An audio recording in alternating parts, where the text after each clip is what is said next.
Until February 24th, when Vladimir Putin sent his troops into Ukraine, the Cold War was encapsulated in museums as a dark period in European history.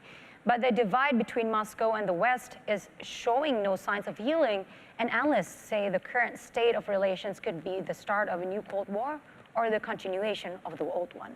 Marcus Harton has the reports. More than 4 months after the start of the Russian offensive on Ukraine, the world has changed, and Russia is once again at odds with Western powers. As the Russian leadership is portraying it, the ones who have raised this new Iron Curtain in Europe are the countries of the Atlantic Alliance after their recent summit in Madrid. It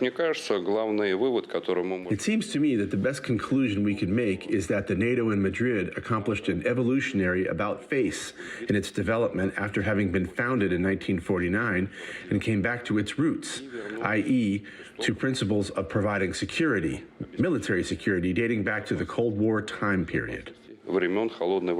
Isolated from the international scene, the Russian president now seeks to strengthen the few allies he has left, especially with the Belarusian leader Alexander Lukashenko.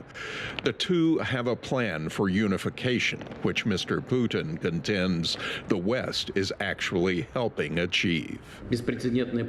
Unprecedented political and sanctions-related pressure exerted by the so-called collective West is pushing us to expedite the process of integration.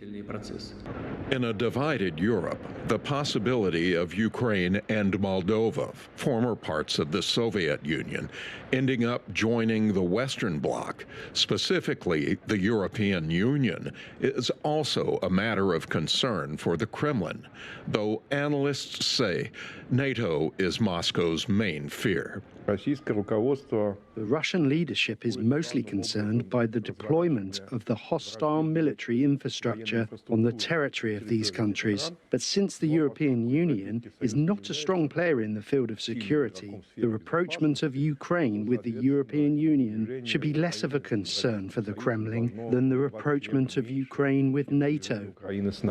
On the streets, sentiments about the Atlantic Alliance are often negative.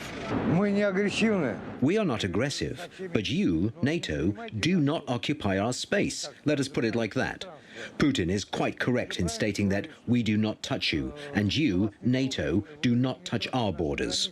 But there are those who, after making sure that we are not from Russian state television, say otherwise. I do not consider NATO hostile. Neither do I consider it as targeting against Russia. I think this is a club of interests. Let us put it like that. I do not see any threat in it for Russia. Life goes on in Moscow, while day by day more people believe a new Iron Curtain seems to be stretching across Europe, a second Cold War, or perhaps simply the old Cold War that never quite disappeared. Marcus Harton, VOA News.